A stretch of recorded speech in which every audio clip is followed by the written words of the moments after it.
ये कहानी 13 करोड़ लोगों की है। एक ऐसा राज्य जिसने देश को सबसे ज्यादा आईएएस आईपीएस दिए, लेकिन अपने ही घर के बच्चे स्कूल जाने से पहले पलायन करने के बारे सोचते हैं।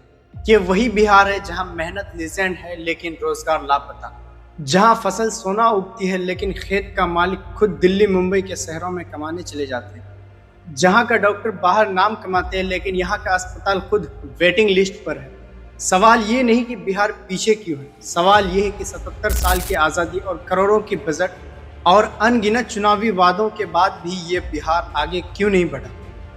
आज हम चुनावी पोस्टरों के पीछे एक रंगीन कहानी को देखेंगे ताकि आपको समझ आए कि बिहार की हालात किस्मत की मार नहीं बल्कि किसी सिस्टम की चाल है। जय हिंद दोस्तों, आज हम बात करने वाले हैं भारत के सबसे बड़े और सबसे जटिल राजनीतिक रणभूमि बिहार 2025 विधानसभा चुनाव के बारे में। ये सिर्फ सीटों की लड़ाई नहीं है, ये बिहार की जनता का भविष्य है, विकास और लोकतंत्र की सबसे बड़ी परीक्षा है। बिहार के हालात आप जानते हैं, बेरोजगारी, पलायन, शिक्षा, स्वास्थ्य जैसी गहरी समस्याएं। इस चुनाव में वोटरों के हाथ में बहुत बड़ी ताकत है कि वो सोच समझकर ये फैसला करे कि आगे बिहार की किसको अगुवाई करनी है।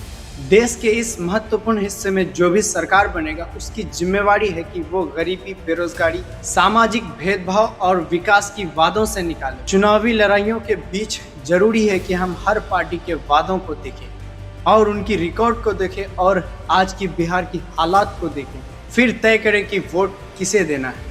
हर चुनाव में बिहार को बस एक ही चीज देता है, उम्मीद, और बदले में उसे मिलता है झूठ, वादा और पोस्टर पर बनी स्वर्ग। सीमांचल वो इलाका जो मानचित्र में बिहार का हिस्सा है लेकिन सियासत में सिर्फ वोट बैंक।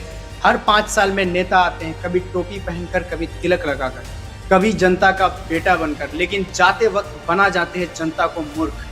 आज हम बात करेंगे उस बिहार की जिसे सिर्फ नारा मिला विकास होगा, लेकिन रिजल्ट खेत सूखा, स्कूल टूटा और हॉस्पिटल बंद। मैं हूं मुनकी सलीम और आज हम पूछेंगे ऐसे सवाल जो मीडिया नहीं पूछती और नेता सुनना भी नहीं चाहता। क्या बिहार वाकई बदल रहा है या सिर्फ नारे बदल रहे हैं? ये चुनाव नहीं, ये वादों का मेगा सेल है। कोई कहता है हर परिवार को 20,000 रुपये महीना देंगे, कोई कहता है हर घर में नौकरी देंगे, कोई कहता है free laptop, free gas, free cycle. लेकिन आपने कभी ये सोचा कि ये पैसा आएगा कहाँ से? अब बात करते हैं सबसे बड़े वादों की जो चुनावी जादूगर पार्टियां करती है। सबसे पहले ध्यान देते जनसुराज पार्टी के जनसुराज योजना पर।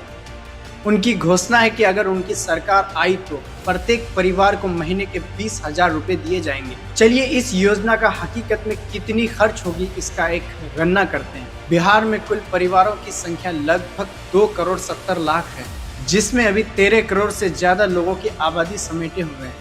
अब इसे 20,000 रुपये प्रति माह से गुना किया जाए। चलिए आप कैलकुलेटर निकालिए और उसमें डायल कीजिए 2.70 करोड़, मतलब कि 2 करोड़ 70 लाख जो परिवार है उसको गुना कीजिए 20,000 से और फिर उसको गुना कीजिए 12 महीने से, तो टोटल खर्च आपका आएगा 6.48 लाख करोड़। बजट बिहार की राजकीय आय से कई गुना ज्यादा। बिहार का 1 साल का बजट इससे काफी कम है, जो लगभग 3 से 3.5 लाख करोड़ के बीच में रहता है। मतलब इस वादे को पूरा करना बजट के हिसाब से पूरी तरह से असंभव है। इसका मतलब बिहार पैसों का एटीएम है, यहाँ बटन दबाओ, जितना मर्जी उतना पैसा निकालो।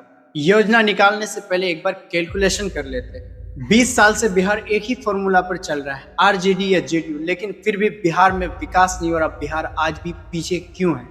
एक कहता है लालू राज सामाजिक न्याय, दूसरा कहता है नीतीश राज सुशासन, लेकिन सच ये है गरीबी, बेरोजगारी और पलायन इन दोनों के राज्य में बढ़े हैं। आरटीआई की रिपोर्ट कहती है पिछले 5 साल में सिर्फ 1.8 लाख को सरकारी नौकरियां मिली, लेकिन हर रैली, हर चुनाव में दावा करते हैं 10 लाख नौकरियां देंगे। नीतीश कहते हैं हमने शिक्षा सुधारी, लेकिन बिहार के 54% स्कूलों में शिक्षक ही नहीं है। लालू कहते हैं हमने गरीबों को आवाज दी, लेकिन आज वही गरीब गल्फ कंट्री में मजदूरी कर रहे हैं। तो सवाल ये है, क्या बिहार नेताओं के लिए एक प्लेग्राउंड बन गया है जहां जनता सिर्फ चेयरिंग क्राउड है? बीजेपी का नारा डबल इंजन से डेवलपमेंट, लेकिन बिहार की विकास का ट्रेंड अब भी एक ही प्लेटफॉर्म पर फंसी है। बिहार की प्रति व्यक्ति आय मात्र 59,000 रुपये, जबकि नेशनल एवरेज 1.7 लाख। हर घर बिजली, हर गांव सड़क, लेकिन रियलिटी 51% लोग अब भी मल्टी डिमेंशनल प्रॉपर्टी पर है।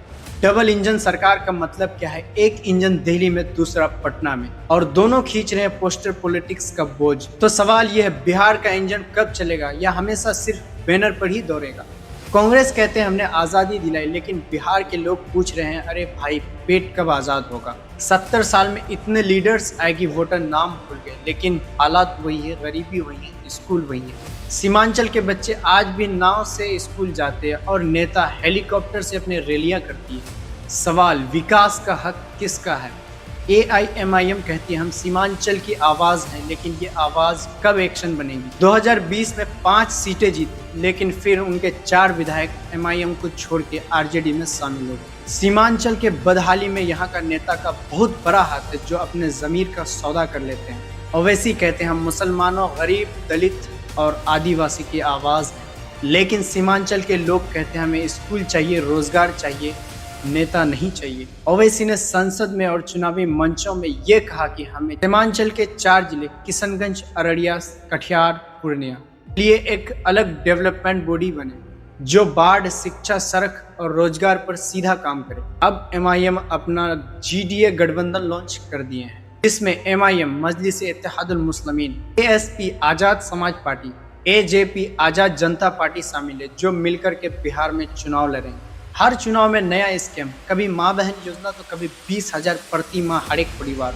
लेकिन सवाल, पैसा कहाँ से आएगा? बिहार आज भी 80% सेंट्रल गवर्नमेंट पर चलता है, तो ये फ्री मनी देना पॉसिबल कैसे? सच्चाई तो ये है, फ्री नहीं होता, उसकी कीमत जनता टैक्स के द्वारा चुकाती है। मीडिया अब चौथा स्तंभ नहीं, कैंपिंग टूल बन गया है। डिबेट में नेता चिल्लाते हैं कौन गया मंदिर, कौन गया मस्जिद, लेकिन कोई नहीं पूछता कि कितने बच्चे को स्कूल में मिड डे मील नहीं मिला। इलेक्शन कवरेज अब एनालिसिस नहीं बल्कि एडवर्टाइजमेंट बन गया है। टीवी एंकर बनते स्पोक पर्सन और जनता बनते व्यूअर्स। जब मीडिया बिकेगा तो लोकतंत्र जिएगा कैसे? हम कहते हैं नेता बेईमान है, सिस्टम भ्रष्ट है और सरकार निकम्मी, लेकिन कभी खुद को आईने में देखा है? क्योंकि बिहार की हालत में सिर्फ सियासत और नेता का नहीं बल्कि हमारा भी बहुत बड़ा हाथ। हर बार हम कहते हैं इस बार बदलाव लाएंगे, लेकिन जब वोट देने की बात आती है तब जाति देखते हैं, धर्म देखते हैं या फिर सिर्फ 500 की नोट देखते हैं। बिहार में हर चुनाव में एक ही ट्रेंड चलता है, काम करने वाला नेता नहीं, कहानी सुनाने वाला नेता चाहिए। क्योंकि हम काम नहीं, इमोशन पर वोट करते हैं, जात पात, धर्म या फिर गांव के रिश्ते के नाम पर।